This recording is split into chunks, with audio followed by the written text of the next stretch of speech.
Hello and welcome back. We are on day number 11. It is 11:11 and I'm excited for today because we're actually starting a new section in our book. So for the past 10 days, we have been really diving into trusting God, really trusting where He's taking us, trusting His timing, trusting Him to perfect us, trusting that He hears us, right? All of these things that we can so often struggle with because of our human nature. So I think it was such a great place to start as we dove into this book, because I think trust is one of the biggest challenges for all of us as human beings. We really want to control things, right? We want to be able to know what's going to happen, to predict things. But at the same time, really thinking about that, it's like that is not a fun way to live. And that's why God designed us to have free will, but to also need Him, right? He wants us to fully depend on Him. And He knows that's hard for us, which is why He challenges us to step up to the plate and challenge ourselves with that, right? So it was really, really awesome that we started out with something very challenging just to really set the ground for where we're going with this devotional. So now we're going to dive into a new section, which is purpose, which I think is such another great topic to talk about. And I think it's something that I think with trust, it really applies more to our relationship with God and how we can struggle with building that relationship, whereas purpose can be more of a isolated struggle. So I think purpose is more of a struggle you have within yourself. It's not necessarily a struggle with God. It's more like, God, what do you want me to do? What am I supposed to do? What am I here for? Kind of questioning your purpose, right? Questioning your reason for being here in the world and whether you have any significance. I think that's something that all of us human beings struggle with, right? Whether you have a relationship with God or not, it's very common and normal to struggle with your purpose, because we all want to find meaning in this life. Like, no one wants to live a meaningless life. There's no meaning to it, right? So what's the point? So we want to find meaning. We want to have purpose, because that is what drives us to live. That is what drives us to get up every day, to get after life, to have ambition for everything we do. So if you feel lost in your purpose, just know that it is very normal, but know that also, like, it's not something that you need to let take over you, right? Like, it's very normal to struggle with finding your purpose, but don't allow it to take over you to the point of just giving up and feeling like, I don't know what this is, so I'm a failure. I've definitely been there before, and sometimes those thoughts can definitely come back in. But what's really helped me is to just live every day as if I'm already living out my purpose. So instead of trying to search for this one thing that is my purpose, which I think a lot of us, especially here in America, we tend to connect our purpose with our career or whatever we're doing for our job in the world, right? Because that's such a big thing in our culture and our society. But to me, what I've found as I've just kind of lived my life and kind of been on this search for my purpose is that purpose is just in the way that you act every single day. You can be living out your purpose just in your everyday life, as you go to the grocery store, as you go get coffee, as you, whatever you're doing through your day, running errands, as you're with your kids, with your friends. Your purpose is you showing God's light and love wherever you go, to whomever you meet, and just acting out who God created you to be. That's your purpose. So I think that can really give us a sense of peace and a sense of just relief in the fact that we don't have to search for this thing to feel like we are in our purpose, to feel like our life is purposeful. We can be in our purpose in literally anything and everything that we do. It's up to us to live that out, right? And it's up to us to accept that that is enough. So with that being said, let's go ahead and dive into today's devotional. It's called The Purpose Pathway workmanship, part 1. So I'm assuming we're going to be talking about this again tomorrow. So the verse is Ephesians 2:10, for we are Christ's workmanship, created in Christ Jesus to do good works, which he prepared in advance for us to do. I love this verse, and I was actually taking a look at the chapter that it came from. And the verse before it actually was talking about how salvation cannot be earned with good works. It's not something that we can work our way to earn. It's given to us freely. And then it goes into this verse, for we are Christ's workmanship. So I love that, because just like I was explaining, it's like our purpose isn't something that we have to find or something we have to get to a certain level of ourselves in order to get, right? Like we don't have to get a certain degree or get a certain certification or get a certain job or whatever, get to a certain level in order to access our purpose or be in our purpose. We are in our purpose simply by existing. So this verse is the perfect depiction of that. Christ literally prepared us in advance for this specific time that we are in. So he literally created you to be in this time exactly where you're at, exactly how you are. So just that alone can give you the relief that you're in your purpose, because he created you. So you're in your purpose. So it says, this is one of my favorite scriptures, me too, because inside it lies 4 keys to discovering one's divine purpose. Take a look at the words themselves.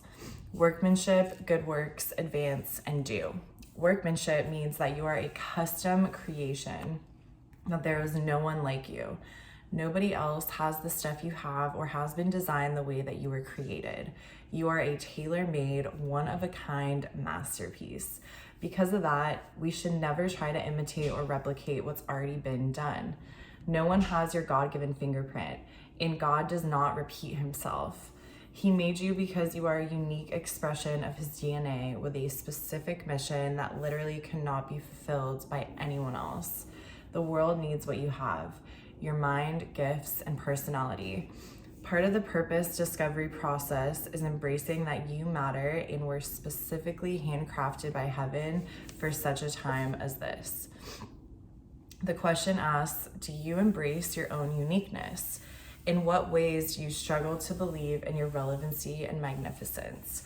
So this one really, really spoke to me, because to be honest, this is something I struggle with quite often, and I really have struggled to find my purpose throughout many years, because I felt that it was supposed to be this big thing that once I found it, I was gonna know, like, this is it, this is my purpose, this is what I was made for.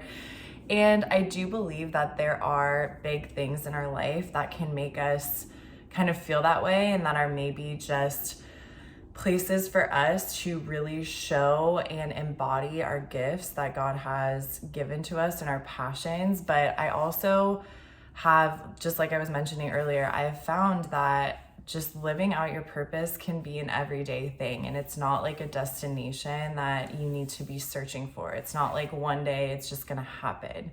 You can be living out your purpose every single day. And so for me, something that I struggle with often is being okay with just being and knowing that that's enough in itself.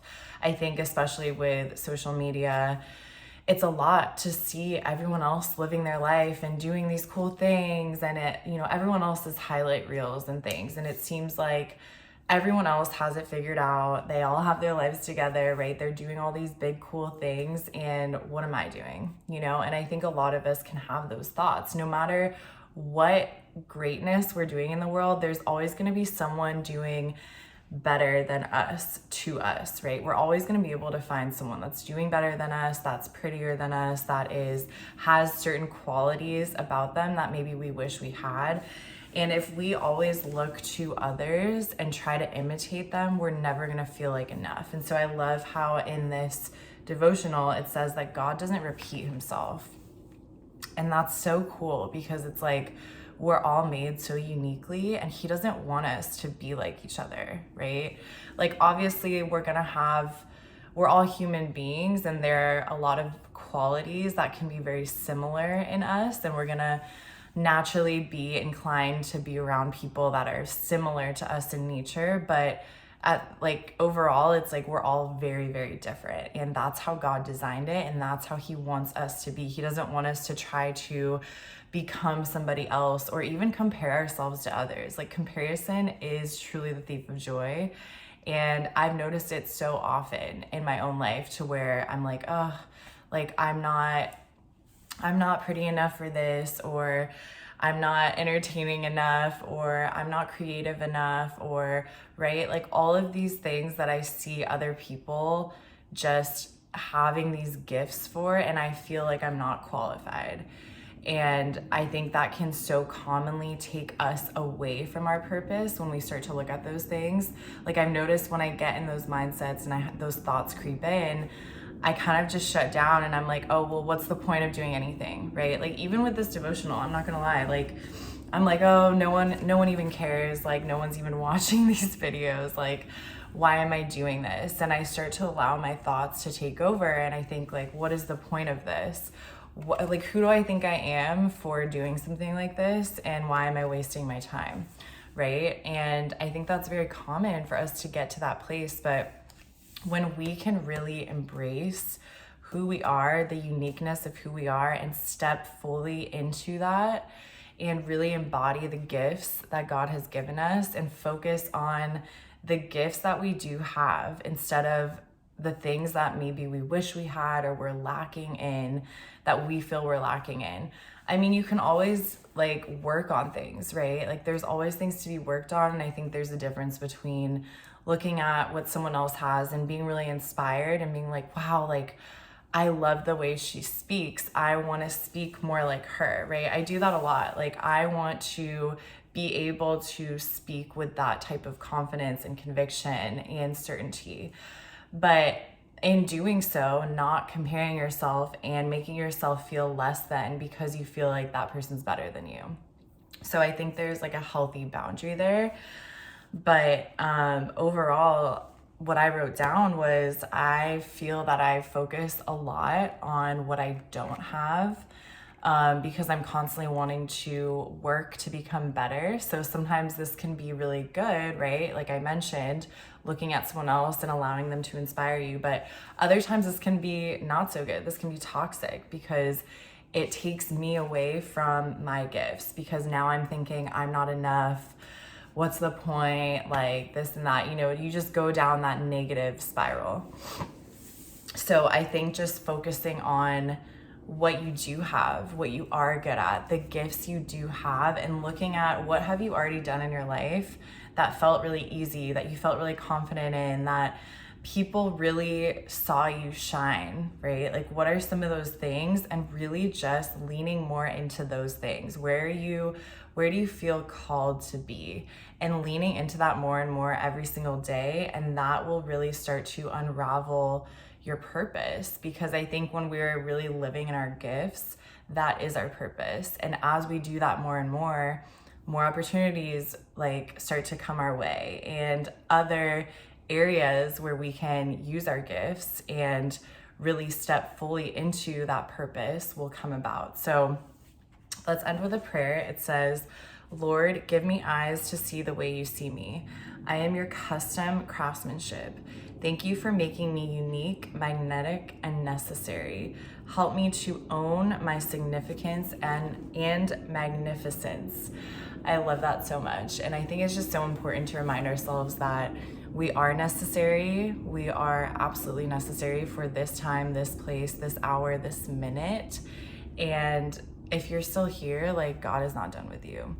So just continue to lean into him, lean into the gifts that he's given you. If you're unsure, ask, right? And just look at, like I mentioned, look at places where you feel that you have really excelled in the past, and where you felt really good and other people have really noticed your strength shining through, and lean into those more. Like, look at where you can really live out those gifts more every single day. And just know that your purpose can be something you move through, you move in.